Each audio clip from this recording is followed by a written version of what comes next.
Hello. Now, this process is very, very important because it's one of the aspects of your social media management activities that a lot of people don't take seriously, and it is very, very important to set these processes in advance before you start signing up your new clients. Okay, so very, very important. And let's just quickly dive into it. So it's essentially being organized. You need to like, if you're going to grow a profitable social media management service or agency, you need to be highly organized. So organizing is a journey you're constantly doing. You're constantly tweaking it based on um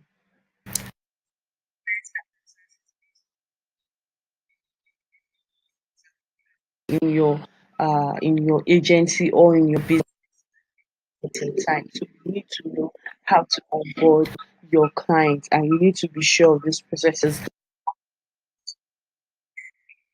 And according to Talify, is the process of welcoming new clients into your business, addressing their questions and their concerns, and ensuring they understand the service. It's just welcoming the process that you go through when welcoming new clients. The process between when you welcome a new client and that ends, right? That is what onboarding process. Um, so working together effectively and seamlessly will depend on how effectively you have been able to communicate.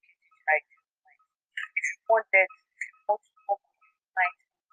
in a friction-free manner, in a way that is like an well-oiled machine, if you know what I mean.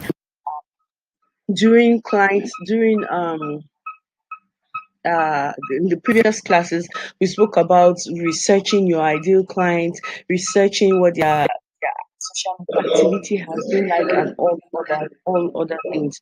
You need to, in order for you to be able to effectively research, for you to have all the knowledge, all the data, the database that you need, and everything you need to know about your clients. This is the moment to get them when you are on. And so, if you guys want to have a very nice working relationship, then you need to have a client onboarding process.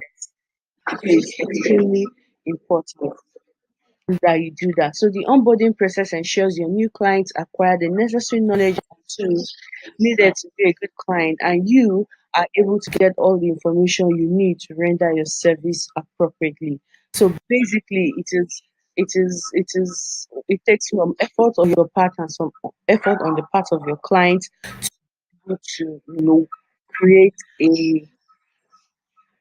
a nice work relationship with your clients where there's not too much back and forth going on, where you're able to use where your client is able to use the tools that you use in your businesses, especially the ones that are in your business, rather, especially the ones that have to do with them. So this client onboarding process is where they get to learn everything they need to learn, and also allows you to put together all the information you need to be able to render your service. So one other thing I need to reiterate is client onboarding begins when a client pays and not when a prospect reaches out to you. So in my virtual assistant course, I talk about processes, and I have realized that a lot of people blur the line when we talk about processes. When somebody says hi, are interested in your social media management service, and then you send the portfolio and every other thing that you need to do to sign up that client, right? Those are your processes. Your client onboarding does not begin until that person is actually a client. And that person is not a client until he or she has made payment. So client onboarding begins when a client pays, not when a prospect reaches out to you. So before you begin to onboard anybody as a client, that person must have paid, and then you have sent your contract and that person has signed. Then you begin the client onboarding. Why do you need client onboarding? One, it helps you to welcome your clients properly through a pre-prepared welcome packet. Now, a lot of people have welcome packets. It's just very nice for you to have welcome packets actually for clients. Your welcome packet doesn't necessarily have to be um it doesn't necessarily have to be too detailed. It doesn't necessarily have to be overboard. It could just be a welcome email that is addressed to them, signed by you, thanking them for trusting you with their social media, blah blah blah, and all that. And then a lot of people also go at the next one and include a gift. Uh, in your case, it could be an e-gift because obviously, because you might be signing up clients that are not in your locality or you guys are not in the same city, and so physical gift doesn't really make sense. In that case, at a point in time, I had calendars that I created, e-calendars for my clients, and they could use desktop wallpaper. So if you have things like that, you can just commission somebody to do something like that. You can send it to all your clients. Of course, it has to take your brand and all that, but you also need to um include your client's name and all that, so they feel like yes, you're actually uh sending them this gift. So you could do that. Get somebody to create nice wallpapers that you could use for their emails, they could use for their mobiles, rather for their laptops and all that. Obviously with their logo or something like that. Or you could choose to also include your brochure, something that has other services that you render and that they might be unaware of and all that. You could send it in a zip folder, and so they have to unzip it and read the welcome letter, read this, download that. But if you happen to sign up a client who is in your locality or in your somewhere within your city, who lives within your city, you can also make your welcome letter, a physical letter with maybe a nice thank you gift. That's just being very, very polite.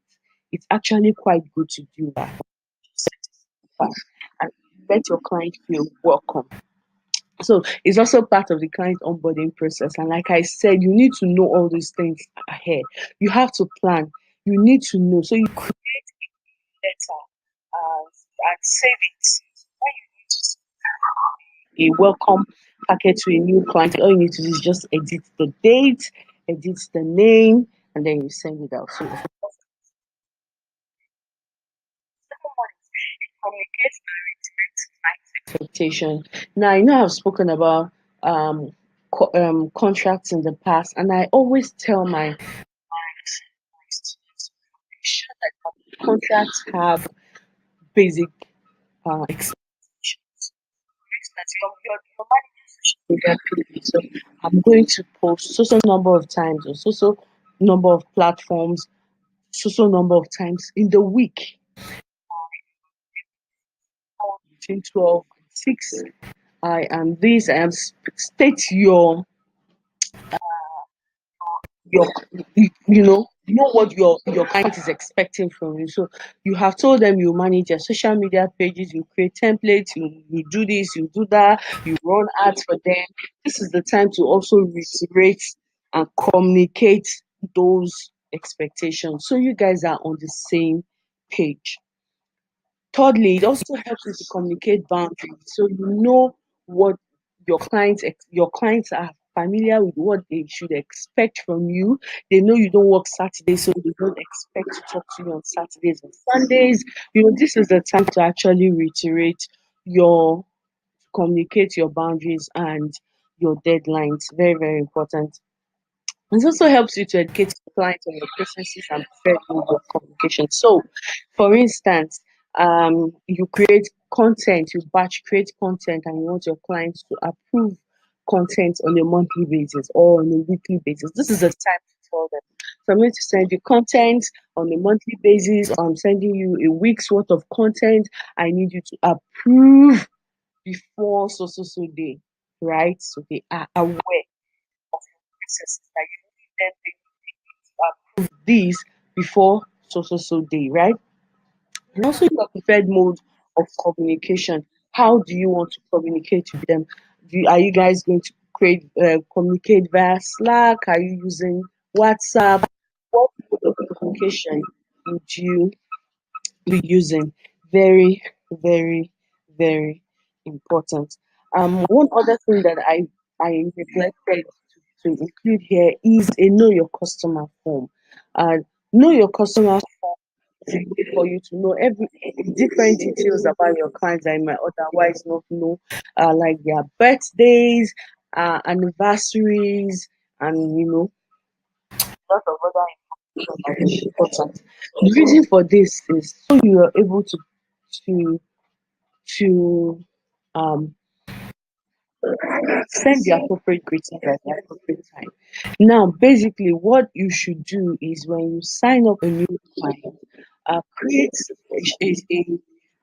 create an event on your calendar with their birthdays and their anniversaries and any other information. So you remember to send a happy anniversary message or a happy birthday message, or if they're Christians, you know how to send them Christmas greetings and Easter greetings. Jewish, you know how to send them Hanukkah greetings and all the other things. So those are the little things that would set you apart, because you need to perceive your business a little more human. And so those are the little things that help you to do that. So let's quickly discuss. Number one, your welcome notes. We already said that. Send a welcome note and a thank you gift, except you're in the same city. Number two, you need to schedule a call. You can use Calendly, Equity, any of those call scheduling apps. You need to schedule a call to ensure you are all on the same page and communicate any other needed information. Very important. The call doesn't have to be more than 15 minutes long and all that. You also need to send training videos and manuals on your tools and processes. So, for instance, I use Trello to manage client content and all that. And even though not all clients, I need to state that because some clients are like they are tech impaired and they don't know how to manage it. But there are a lot of them that are willing to learn, right? So, I have a